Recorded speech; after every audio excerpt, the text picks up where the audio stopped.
जाति के चक्रव्यूह में फंसा लालू परिवार।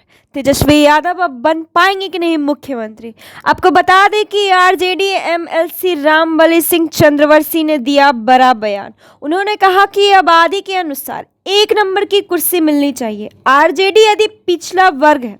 अध्यक्ष ने कहा कि सर्वे रिपोर्ट के अनुसार बिहार में ईबीसी सबसे बड़ा वर्ग, संख्या अधिक से ही नंबर 1 की कुर्सी मिलनी चाहिए। वहीं आपको बता दें कि कास्ट सर्वे रिपोर्ट से आरजेडी और जेडीयू के नेता उत्साहित हैं। इस मुद्दे को लेकर महागठबंधन के नेता बीजेपी को पहले दिन से घेर रहे हैं। हालांकि अभी इस मुद्दे पर खुद लालू परिवार भी घिरने लगा है।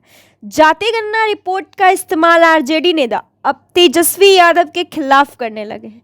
आरजेडी अति पिछड़ा वर्ग है। अध्यक्ष और एमएलसी रामबली सिंह चंद्रवंशी ने कहा कि एक नंबर की कुर्सी ईबीसी समाज को मिलनी चाहिए।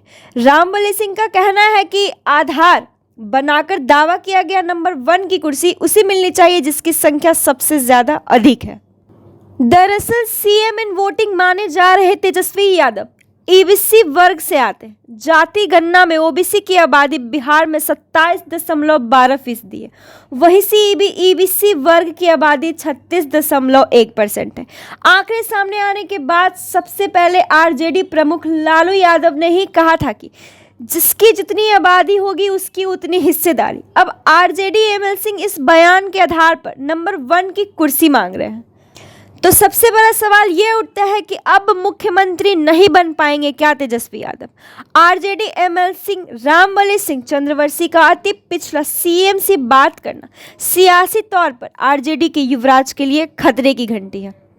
तेजस्वी यादव की ताजा पेशी खतरनाक संकेत हो रही है। बीजेपी रिपोर्ट आने के बाद से अति पिछड़ा वर्ग को सीएम बनाने की मांग कर रही है क्योंकि बिहार में सबसे अधिक आबादी उनकी ही है। ऐसे में सबसे बड़ा सवाल यह है कि तेजस्वी यादव अब बन पाएंगे कि नहीं मुख्यमंत्री। आरजेडी के विधान परिषद सदस्य रामबली सिंह चंद्रवंशी ने कहा कि कास्ट सर्वे रिपोर्ट की माने तो ईबीसी सबसे बड़ा वर्ग है। ऐसे में अब अति पिछड़ा को सत्ता की बात होनी चाहिए। एक नंबर की कुर्सी अति पिछड़ा वर्ग को ही मिलनी चाहिए। हालांकि उन्होंने सीएम की कुर्सी का नाम नहीं लिया, लेकिन समझा जा सकता है कि इशारा किस कुर्सी पर किया जा रहा है। रामबली सिंह चंद्रवंशी ने कहा कि अति पिछड़ा वर्ग अब जाग गया है। हर जिले, हर कस्बे, हर पंचायत में के लोग समझदार हो गए, अपना हक लेना जानते हैं और अपनी हक की लड़ाई के लिए भी लड़ना जानते हैं। नाइंसाफी और हकमारी को भी समझने लगे। तो वहीं आरजेडी एमएलसी ने कहा कि अगर जातीय गणना सही है तो राज्य सरकार को वार्ड वाइज सूची जारी कर देनी चाहिए। सूची जारी करने के बाद ऐसा होगा कि लोग अपने कहे हुए बयान पर ठहरे रहेंगे। बिहार में एक बार फिर शिक्षकों की भर्ती होने जा रही है। इस बार 70,000 से अधिक पदों की बहाली की जाएगी। बिहार शिक्षा विभाग ने इस बात पर हरी झंडी दे दी है। बताया जा रहा है कि कक्षा 6 से 12वीं तक की वैकेंसीज इसी सप्ताह बिहार लोक सेवा आयोग को भेजा जाएगा। माना जा रहा है कि नई नियमावली के तहत दूसरे चरण में शिक्षकों की भर्ती के लिए बहाली 15 दिनों के अंदर निकाली जाएगी।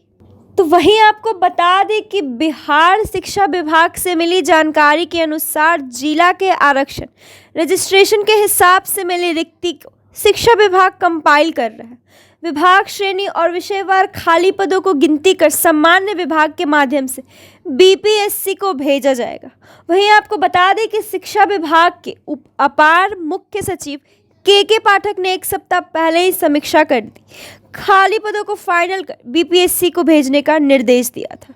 वहीं बिहार शिक्षा विभाग को मिली जानकारी के मुताबिक कक्षा 11 और 12वीं के लिए कुल 1,48,300 पदों पर बहाली निकाली जाएगी। वर्ग 9 से 10 के लिए 18,880 पद और कक्षा 6 से 8 के लिए 31,982 पदों की नियुक्ति की जाएगी। नीतीश कैबिनेट ने भी इन पदों के सृजन के प्रस्ताव को स्वीकार कर लिया है। माना जा रहा है कि अगले 15 दिन में बीपीएससी बहाली संबंधित विज्ञापन भी निकाली जा सकती है। वहीं आपको बता दें कि वर्तमान में 1.70 लाख शिक्षक भर्ती के लिए परीक्षा ली गई। चर्चा है कि 15 से 16 अक्टूबर तक बीपीएससी रिजल्ट जारी कर देगा। सूत्रों की माने तो सबसे पहले 11 से 12 को शिक्षक भर्ती रिजल्ट जारी करेगा। इसके बाद 9 से 10 के बीच शिक्षक भर्ती का परिणाम जारी होगी और सबसे अंत में प्राथमिक शिक्षक भर्ती परीक्षा का रिजल्ट जारी होगा। माना जा रहा है कि जो पोस्ट नहीं भर जा सकेंगे वे दूसरे चरण की वैकेंसी में जुड़ सकते हैं। दरअसल प्रथम चरण में लगभग 11 से 12 57,000 रिक्ति थी, जबकि इसके आवेदक ही मात्र 42,000 थे। यानी सभी पद नहीं भरने की स्थिति में ये दूसरे चरण की वैकेंसीज में